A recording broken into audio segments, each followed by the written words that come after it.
श्री शिवाय नमस्तुभ्यम दोस्तों। हर हर महादेव, जय महाकाल।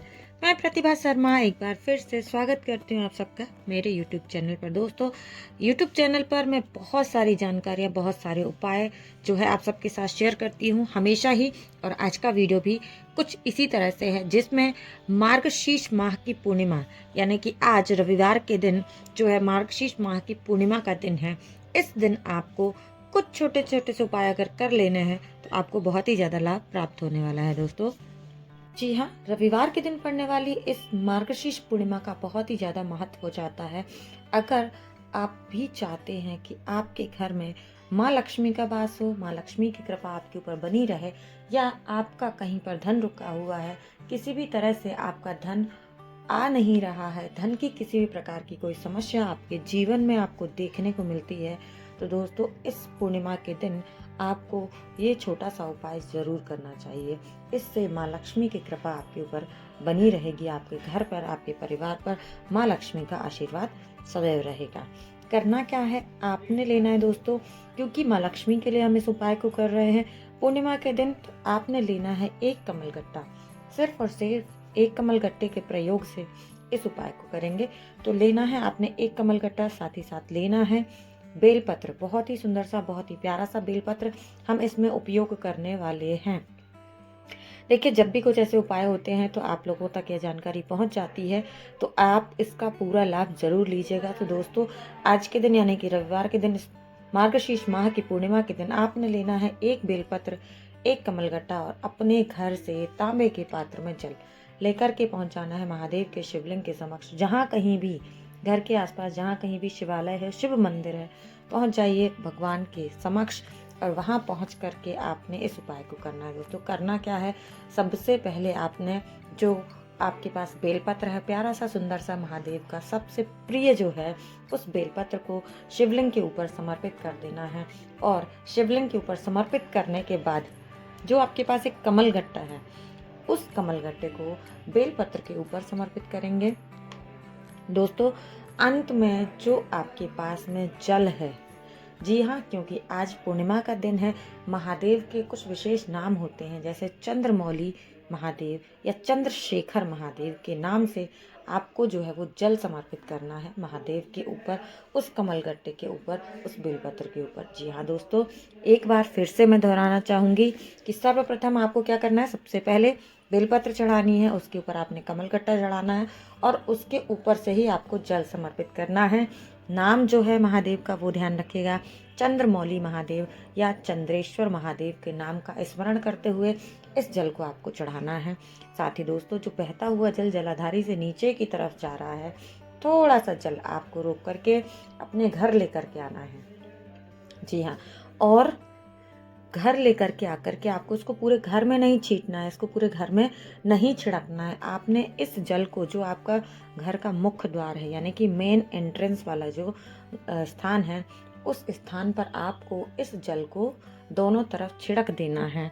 और यहाँ पर आपको कुंदकेश्वर महादेव के नाम का स्मरण करना है। हाँ, फिर से बोल रही हूँ, जब आप जल समर्पित कर रहे हैं तब चंद्रेश्वर महादेव या चंद्रमौली महादेव के नाम से करें। और जब आप इस जल को रोक करके अपने घर लेकर आते हैं और दरवाजे पर यानी कि मुख्य द्वार पर जब छींटते हैं, तो आपको इसे कुंदकेश्वर महादेव के नाम से करना है। दोस्तों, इस दिन यानी कि आज के दिन, रविवार के दिन पड़ने वाली इस पूर्णिमा के दिन आपने इस उपाय को अगर कर लिया, तो माँ लक्ष्मी की कृपा आपके पूरे परिवार के ऊपर सदैव बनी रहेगी, उनका आशीर्वाद आपको प्राप्त होगा, माँ लक्ष्मी का वास आपके घर में होगा, और आपके घर में कभी भी धन को लेकर के कोई समस्या नहीं होगी। धन की हर समस्या आपकी धीरे धीरे करके समाप्त हो जाएगी। तो दोस्तों, ये छोटा सा उपाय मैंने आपको बताया, इस पूर्णिमा के दिन आपको ये करना ही करना है। चलिए, अब हम बात कर लेते हैं अपने वीडियो के दूसरे उपाय की, जो कि आपको मिट्टी के दिए से करना है। जी हाँ दोस्तों, मिट्टी के एक दीपक का उपयोग करना है यहाँ पर, और इससे ही हम इस उपाय को करने वाले हैं। आपने लेना है एक प्यारा सा सुंदर सा मिट्टी का दिया। जी हाँ, मिट्टी का दिया लेना है आपने, जो आपके घर में है। अगर आप पहले उसको उपयोग कर चुके हैं, फिर भी आप इसे दोबारा उपयोग कर सकते हैं। ऐसा नहीं है कि आपको बिल्कुल नया कोरा दिया ही लेना है। तो दोस्तों, आपने लेना है एक मिट्टी का दिया, और इसमें रखना है गोल बत्ती। ठीक है, गोल बत्ती का इस दीपक को हम प्रयोग करेंगे, और इसके साथ ध्यान रखिएगा कि इसमें प्रज्वलित करने के लिए डालना क्या है। इसमें हमें तेल नहीं डालना है, सरसों का तेल नहीं डालना है। इसमें प्रयोग करने वाले हैं हम घी का, गौ माता के शुद्ध घी का प्रयोग करते हुए इस दीपक का आपको प्रज्वलन करना है। दोस्तों फिर से ध्यान से सुनिएगा, आपने लेनी है एक गोल बत्ती, साथ ही साथ मिट्टी का दीपक और गौ माता का शुद्ध देसी घी। इस दीपक को हम प्रज्वलित करेंगे समी वृक्ष के नीचे। अगर आपके घर में जहाँ कहीं भी आपने समी का वृक्ष लगाया है वहाँ इस उपाय को कर सकते हैं, अन्यथा आप अपने आसपास जहाँ कहीं पर भी समी का वृक्ष देखते हैं उस स्थान पर आप इस उपाय को कर सकते हैं। दोस्तों आपने अपना सब कुछ लेकर के पहुँच जाना है समी वृक्ष के नीचे।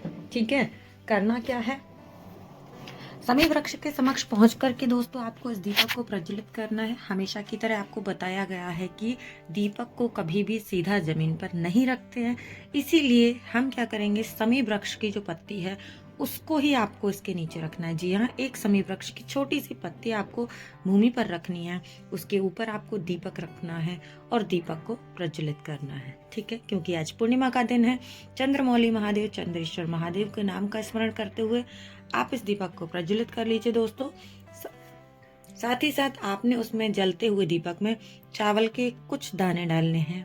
ऐसा नहीं है कि 2 ही दाने डालने हैं, थोड़े से दाने आपने चावल के उसमें डाल देने हैं और महादेव का नाम का स्मरण करना है, भगवान विष्णु का, माँ लक्ष्मी का, सभी देवी देवताओं का, अपने पूर्वजों का स्मरण करते हुए इस उपाय को आपको करना है। और जब आप इस उपाय को कर लेते हैं तो अगले दिन, यानी कि जो दीपक के अंदर हमने चावल के दाने डाले हैं, काफी हद तक वो चावल के दाने जो हैं वो जल जाते हैं, परंतु फिर भी जो बचे हुए चावल के दाने हैं, ठंडे दीपक से आपको उनको निकाल करके किसी हरे भरे वृक्ष के नीचे रख देना है। दोस्तों और जो समी वृक्ष की पत्ती हमने दीपक के नीचे रखी थी, उस पत्ती को उठा करके आपको उसी समी वृक्ष की जड़ पर समर्पित कर देना है।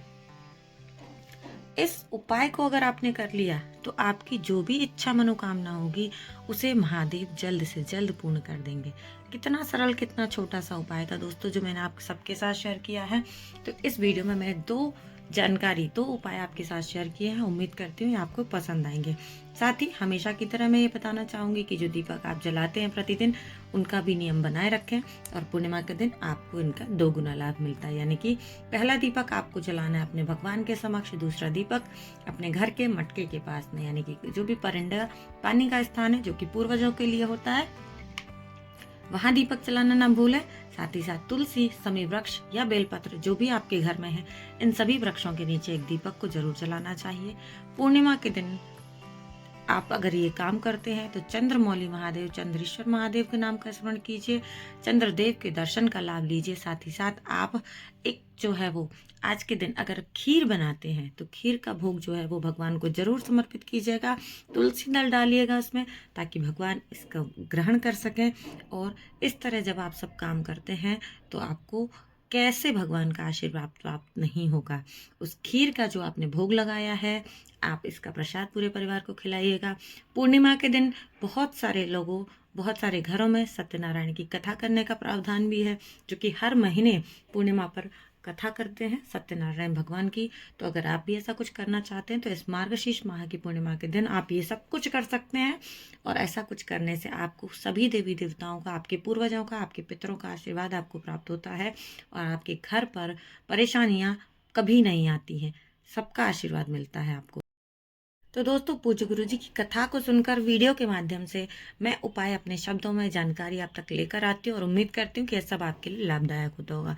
तो अगर वीडियो की जानकारी आपको अच्छी लगती है, वीडियो पसंद आता है तो वीडियो को लाइक करें, चैनल को सब्सक्राइब कीजिएगा और ज़्यादा से ज़्यादा लोगों तक शेयर कीजिएगा। अगर आप पहली बार आए हैं, नए हैं, चैनल को अभी तक सब्सक्राइब नहीं किया तो जल्दी से सब्सक्राइब कर लीजिएगा ताकि आने वाले हर वीडियो का नोटिफिकेशन भी आप सबको मिलता रहे।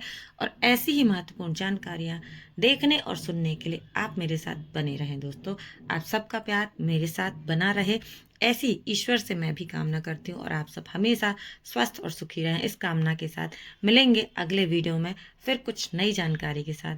तब तक के लिए मस्त रहें, स्वस्थ रहें और व्यस्त रहिएगा। साथ ही ईश्वर का ध्यान जरूर करते रहिएगा। श्री शिवाय नमस्तुभ्यम दोस्तों। हर हर महादेव, जय महाकाल, राधे राधे।